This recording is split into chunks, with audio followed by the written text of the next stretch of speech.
Do your speakers do this after installing an aftermarket amplifier?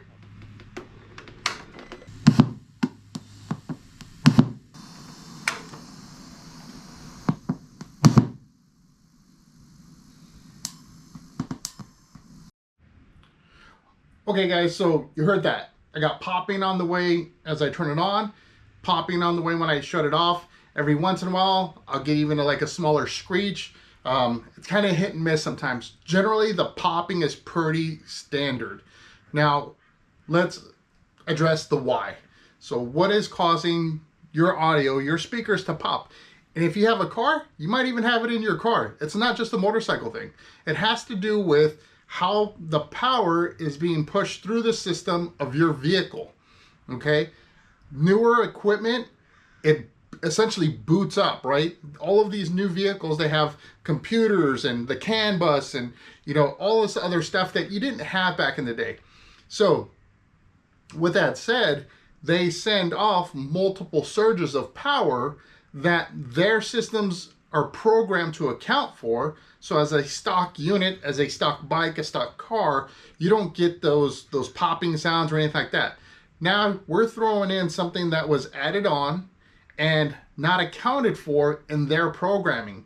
And unfortunately, we're hearing what it is that's actually going on, and now we have to address it. So how do we do this? And where do we do it? All right, so what's causing it, like I said, is power surges, essentially the booting up of the system. Power is being surged to your equipment. Now, depending on your setup, and in my setup, it's a little bit different. I have an amplifier and a DSP. What I'm finding is on the power up cycle, that power is impacting my amplifier, and on the power down cycle, it's impacting the DSP. So I've got to address this two different ways. Now, if you only have an amplifier and you just need to address that, then you don't have to do the both things that I'm going to do. However, from what I understand, this potentially could resolve both of your issues if you do one or the other. So let's talk about what those are. Amplifiers, DSPs, they have built-in delays into them. Now, unfortunately, the audio companies, they can't put delays in there to account for every make and model of car that's out there. It's just too much. On top of that, all the motorcycles, right? So they kind of generically put something in. I'm guessing it's probably about a 5-second delay.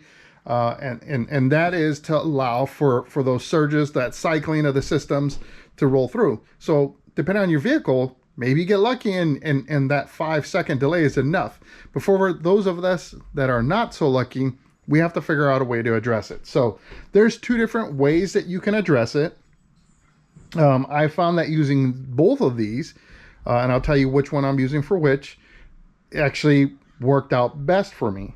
So for my DSP, what I was finding is on the shutdown cycle, where you see your lights kind of flash, that was sending a power surge through the system, and it was causing the DSP to screech when shutting down sometimes. So what I'm doing to address that one is reducing the voltage to the remote wire. So the unit itself is 12 volts, right? The remote wire, which triggers your relay, kind of allow for that power to flow in, is also 12 volts when you connect it to a remote wire. I'm going to reduce that using a voltage regulator, which probably sounds familiar because even bikes have voltage regulators. I'm going to reduce that to about 6 volts. That's going to give it enough power to still activate the relay and allow for the DSP to do the work that it needs to do. But it'll also protect the DSP by reducing the voltage coming through during that power surge to prevent it from doing the popping, screeching sounds. For the amplifier, where that is a problem is on the boot up cycle. You hear it starts popping. It doesn't happen right away. It takes a little bit. I did a little bit of timing on it, and it takes about 15 seconds to work its way through its cycle before it's done its full boot up. So what we're going to use is a multifunction timer. This is something you can get off of Amazon. You can get them both off of Amazon. This one I actually had from a previous project This one I just bought. And with this, these are programmable. So they make multiple models. This one supports 12 volts and it's a 5 amp. There's another one that is, I think it's like 10 amps, but also 12 volt. So depending on your application. Now I will say the setup of this isn't as intuitive as I would like it to be. You have to buy a separate programmer that you wire in, and they have instructions on how to do it. And then you access that programmer through a cell phone using Bluetooth, or not Bluetooth, but like a Wi-Fi connection. And essentially you select what they call function 1, and that is a delay in application of power. So the power hits this right away, and then based on the timing you select, will release that power to the device you're trying to power up. So I selected 15 seconds based on when my speaker stopped popping to address kind of that delay. So check these things out. I'll put the links to them in the description. Like I said, for the instructions on this one, not the best. There's some videos to watch. They kind of go into a lot more detail than what we need for this application. Just know, look in the function. If you look at the instructions, it'll talk about function 1 being the delay. That's where you want to go. That's where you're set the delay and the power being released from the unit to whatever it is you're trying to power up. So let's go ahead and install these, and let's look at the end result. Now, I did want to mention that, and I think I just briefly kind of said that the units typically have small delays in them. In addition to that, some amplifiers, not all, have a switch on them which will allow you to set the power on based on either remote, which is the traditional, 12 volt, or Vox, which is voice activated, right? So what that means is if you select remote, it'll turn on as soon as it gets that voltage from the blue wire. If you set it to 12 volts, then it's looking for some power to show up, like a difference in power to show up on that line. That one I think is probably the least clear as far as how it gets used versus the VOX or Vox, where it's looking to detect sound. So it knows, hey, the music is on, your radio is booted up. Let's go ahead and turn on your amplifier. Sometimes these settings will address those issues. In my particular case, it doesn't really matter which one I select. I still get the popping because the delay is too long, unfortunately. So let me install these, and I'll walk through kind of how I did the wiring, and then we'll look at what it sounds like. Did it resolve our issue? Okay, guys, so wiring's a mess right now. I got to do a bunch of cleanup, but these are hooked up two different ways. So for the DSP, which is on the voltage regulator, I'm drawing the power from the remote wire to the voltage regulator, and then it goes out to the DSP. Okay. And then the DSP, it has 12 volt that's staying in place. So we're not reducing the amount of voltage that the DSP uses to operate just the remote wire. So that's super important. The unit needs 12 volts to work. So that's your core power. For the timer, we're adding this in kind of the same way. So we are the bridge between the remote wire and the amplifier.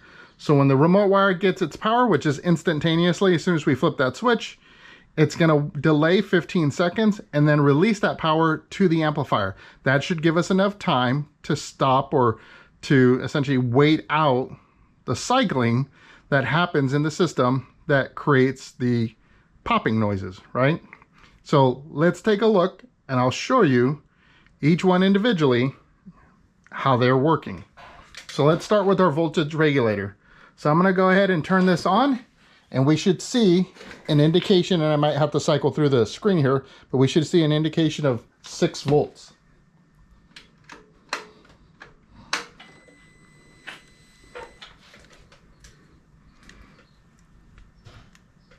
So right now I'm showing 4.9, so I've got to adjust my voltage on this unit. Now that is the good thing about these units, is they are adjustable. Okay, so we're gonna go ahead and adjust our regulator by increasing the voltage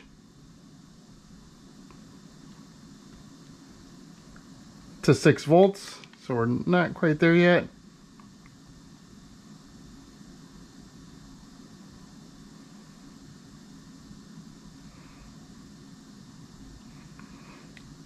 Okay, there's going to be some variability. That's a quality issue, so just up front.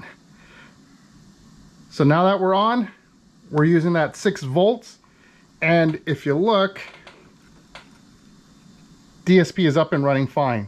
So the fact that we reduced to 12 volts on the remote wire, we reduced it down to 6 volts, we cut it in half, does not impact the relay that allows for the DSP to turn on.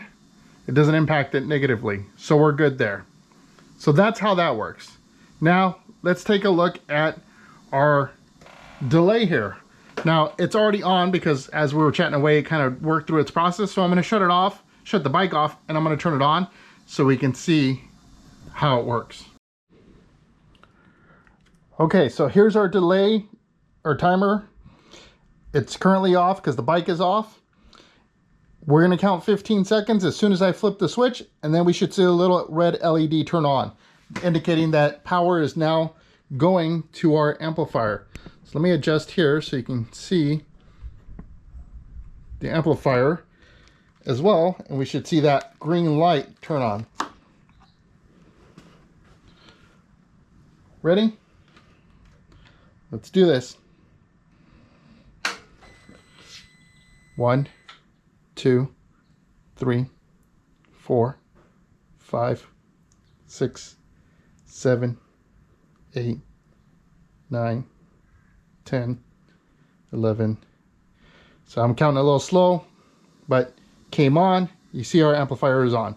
So the timer delay is working as expected. Everything is on and working. So now let's see what it sounds like from the speakers. So we have our voltage regulator in place. We have our multifunctional timer in place. Let's see if we have eliminated the popping. So we'll turn it on. This is when it's going through its boot up cycle. You can identify that essentially with your screen there. So until that thing is in that white setting, right, where it comes up with that warning screen or whatever, it hasn't completed its cycle. And if you notice, we got no popping. Amplifier is just turned on. And we should see this white screen here. There we go. We're good to go. No more popping. So let's shut it off and see if we maintain that. Now the big surge happens when the alarm essentially does its little flashing deal right there.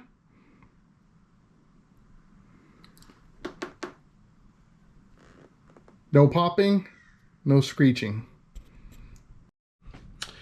All right, guys, so that's a wrap for this week's video. I hope you enjoyed it. Hopefully this brought you a little bit of help, because for me, couldn't find anything on YouTube that showed me what I was looking for. I could find it in the forums, people talking about it, but couldn't find any video around it. The other thing is, in the forums, they are talking about a unit that you can buy, and I forget the model that's out there, but I believe it was a little pricey. So going the route that I'm doing, and if all you're doing is just an amplifier and not a DSP, then all you need is the delay timer, right? That was about a $30, I think, price tag on that unit, that if you buy it with the programmer. If you buy like another one or whatever, that's cheaper that way. I think it's like 20 bucks just for the timer itself without the programmer. The voltage regulator, I don't recall the price off the top of my head, but like I said, I'll put a link in the description, so that way, you know, if that's what you need, you can go ahead and do that. You may also be able to get away because you can set up those timers for power on, power off. There's all kinds of settings to it. They're small but very complicated. The programming works right through your phone. So, you know, have at it. I hope you enjoyed this video. If you did, hit that thumbs up. Become a subscriber. I would love to have you as a member of our community. If you had similar issues, you found different solutions, maybe you're like, Mike, you got it all wrong. Hey man, throw it in the comments, right? Like, we're all looking for constructive criticism. I'm just an average Mike working in his garage, turning a wrench, so I don't know it all. And I'm hoping that my mistakes and my wins are the things that bring you success for the stuff that you're working on. So until that next video does post, I hope to see you in the win.